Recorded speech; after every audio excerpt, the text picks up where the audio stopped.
Well, we've arrived a little bit north of Moab, so I'm probably about 15, 20 miles from the town.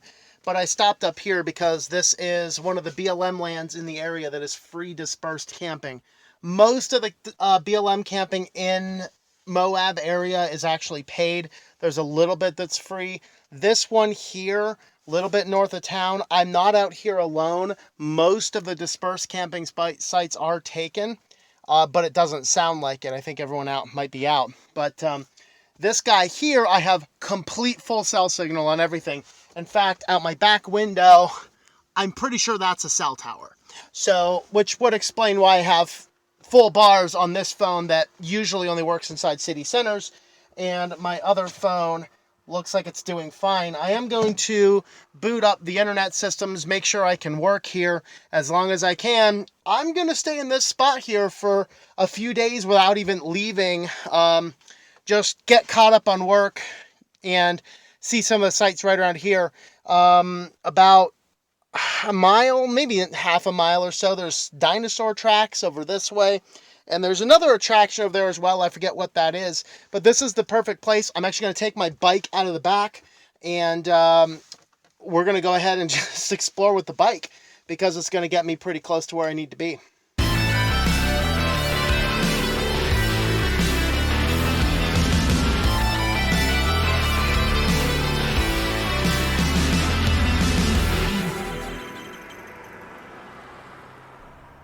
It's actually rare I get out the bike. In fact, it's something I'm thinking about leaving in the storage garage next time I go back to home base. Let me know in the comments, should I keep the bike with me or not? On the positive side, when I'm at a campsite like this, where about 1.5 miles, 2 miles away is something fascinating like, dinosaur tracks on the side of the mountainside, it is quite convenient to get the bike out and to take a little ride out there. On the downside, I rarely actually do that, and the bike does take a lot of awkward storage. You might say, well, you get a bike rack. I don't want to do that. The reason I don't want to get a bike rack is I want to be as stealthy as conceivably possible, and hauling around a bike on the outside of the van, not only does it raise you as a bigger target, but it also removes some of the stealth ability that you want to have. And the fact that I rarely use the bike anyway, I don't even know if I want to do that. But those are kind of my thoughts. But when you get a place like this, sometimes it makes sense. Now, those hills I'm heading for is certainly some amazing death-defying bike paths. In fact, they're so death-defying, I dare not ride on them. I don't know. If you're a biker, you would love this place. I'm not a huge mountain biker, so for me, the paths are more dangerous than anything else. I enjoyed walking them a couple days later, but nevertheless, using the bike to get where I need to get to really quick is a good benefit, but you always need that question, is it really worth it with the fact that it's taking up so much space in the van? These are some of the questions that I think about, and I don't want to be over-prepared, and I don't want to be under-prepared. It's just I've only had the bike out a few times in all the time I've been out on the road. But anyway, let's go see some dinosaur tracks. Why not? All right, well, I did a short little bike ride, probably about, I don't know, half a mile at most. And climbing up this little cliff here because about 500 feet up, there's supposed to be some dinosaur tracks fossilized. So I want to have a look. So my campsite is back here. It's not that van you can see, but it's the one way out there in the distance. You probably can't see it. It would be a little dot to you.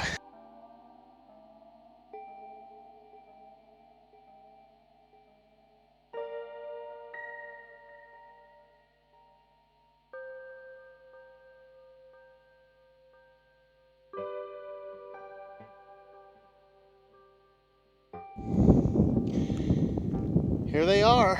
There's the dinosaur tracks. So you can see where he's coming in this way, and then he moves and turns this way. It's supposed to probably be an Allosaurus. So you can see here, footprints, like little nail claw prints there. And then there's, not sure if there's another one there, but you can see another one right here. Boom, boom, boom. There's probably, this is one here, but they say some sand and debris does get in these, but they say don't try and get it out, so we're not going to. Here's another print there. And here's another print right there. So that is pretty sweet. This campground was by far one of my favorites, and as the sun set, it gave me a chance to experiment with a hobby I wanted to get into and just needed to find a dark enough spot, and that's night photography. So from here, I was actually able to play around with a camera and figure out how to get some beautiful night shots in the absence of anything. You might even find a UFO or an alien abduction. You never know what you're going to find in the desert. Well, it's 8 in the morning, and I'm just sitting here in the bed with my kitty. Sunrise is coming up, and it's about time to get started with the day. So I just decided I'm not going anywhere today, and we're just going to do some bike trails around here. And there's actually another, what's called the Dinosaur stomping ground. So it's about 2-3 miles up by bike, and then another mile or so up on walking. And so I'll probably go ahead and do that in the middle of the afternoon. So we're going to get some work done, we're going to get some reading done, and just really not plan on driving anywhere today, which is good. And after I do that, kitty, people don't want to see that butt. All right, come on. People don't want to see that butt. Ew. He's like, look. Ew. So that way we'll get a chance to look around this desert here. Well, I've pulled the bike out and doing some of the trails here by the campground. And we got close to the mountains over there, and we got a moon up there as well. Very cool. The campgrounds are going to be over this way, although I think I'm a little around the corner. I don't think I'm one of the vans you can see from there. But it's been about 2.5 decades since I've done strenuous bike trails, so I'm walking most of it and taking it slow on the rest. I'll show you a little bit of footage. You're not allowed to laugh. Here it is.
Stop laughing.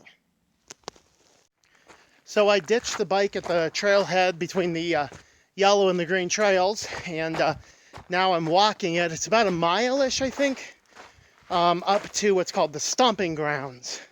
So in theory, there's more dinosaur tracks up here. So we'll have a look at what they are. So bike trails here, if you are an experienced mountain biker, you are going to love this place. I am not an experienced mountain biker. I'm not sure I love it. I would rather walk it than bike it. And, you know, I think I almost died about 37 times up here. But it was fun either way. But definitely, if you are a biker, you want to come up here and bike these. Ton of trails. And it's all going up and down terrain like that. It kind of sucks for a person like me who's not really experienced in biking. But I got to say, if I were, oh man, I'd be in heaven. It is fun either way. But we'll ditch the bike, going up to the stomping grounds, see what that looks like. Well, we have about half a mile to go. I feel like I'm on the way up to the pet cemetery. This place is creepy. I love it. I hope you guys enjoy it too. Well, I've made it up to the Dinosaur stomping grounds. It was a fabulous hike through some amazing terrain. You guys saw a little bit of it here. And we're actually right up here kind of at sunset, which is a little frightening because it's going to be about a half hour to get back down. So hopefully I can get back down to the campground, or at least onto the flat roads leading to the campground before it gets dark. But hey, this is the time I had to do this. And it is a pretty steep slope. It was a really good hike. I think I got in most of my steps for the day and certainly passed some activity tracker goals. So I got me my cardiovascular workout today. It was absolutely amazing. And this is once again why I'm choosing to travel the country while I'm still young enough to do hikes like this. Before we actually look into the details, this is the land that is around. And what we see here is there's a placard here with information, and they have here measured about 2,300 different dinosaur tracks in the sand down here. So I'm going to go ahead and turn the camera around so you guys can see it. All right, so here's a better view of our surrounding. Campground is into the sunset there. In fact, that blinking tower over there is, I think, the cell tower that's pretty close to where the van is. So there's a nice moon up there. And the mountain peaks are over there in the distance.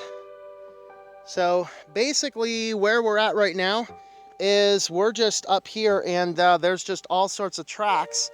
Now some of them are just like, okay, they just look like holes. Some of them very clearly look like they could be the dinosaurs. They've got that one there. There's one there. This one here, a little hard to see, but you can see it without being on camera. Now some of these, here's some more here. So it's pretty cool to just kind of walk around here and see what you find. They said most of these are the toes here, the three claws, kind of like think of your two-legged meat eaters like a Tyrannosaurus type, although they give a different name to the dinosaur here. Who knows, they're probably all the same thing, but whatever. That's what science does. It guesses when it doesn't know for sure. So there are a lot of these distinct ones here, which are more of like your plant eaters, like we saw down at the other tracks down at the bottom of the mountain. But it is actually pretty impressive. A lot of it just looks like divots and holes, the things you see all over the place. But you get a lot of things like this one here is a really good one. And then in theory, you should be able to follow that along if you can. So some back here. Now in this area, they say there's no dinosaur bones ever found, just the tracks. So that is certainly an interesting thing. But yeah, if you're down here, this is about 20 miles north of Arches National Monument. I'm actually going to be spending probably about a week here, just north of it before I even go into the park. So it is just such a cool area up here, and there's lots to do even without that. In fact, if we look down into the distance, I think that the edge right about there is actually one of the borders to Arches, if I'm not mistaken. So there we have it, guys. That was an absolutely excellent hike. Definitely worth that one. Well, let's see what else we find at this campsite. Well, I was getting a little scared there for a moment. I just made it back to the road that goes back to the campground, and it is dark, and I'm starting to see some stars. Actually, more technically, I think I'm seeing planets right now. I have Jupiter, and I have Saturn up there next to the moon, of course. I am back. I survived. Sometimes being out on the road is not just about going to the exciting touristy places. I mean, I know this leg of my journey, I'm visiting a lot more national parks and things. That's kind of what part of my goal has been. But while I'm at a place like this campground north of Moab, we can stop and enjoy all of the beauty that even it has. Just stop and remember, nearly every campsite you stop at is going to have something incredible nearby. Whether it's this one here with bike trails, stomping grounds, and just a lot of other hills and things to climb was very nice. In a few weeks, I will have ended up camping at a site right across from the Grand Staircase and just a mile or so down the road from the Toadstools hike. And that's something I could do just from anywhere. And these are the things to think about, that it's not just about the exciting destinations, the exciting places we see, but there's oftentimes so much beauty in the campsites that we find. And that is something to keep in mind. So This here was the very first BLM campground that I spent any significant time at, and I would say that this was the perfect introduction to BLM camping. I mean, hey, this is one of those rare BLM camps that even has a pit toilet, so, no bucket for 2 weeks either. But I did actually stay out this campground for an entire 2 weeks, stayed through the Thanksgiving holiday, and then made my way on down the road. So thanks for coming along on this edition of Tux Traveler, and we will see you guys a little bit further down the road.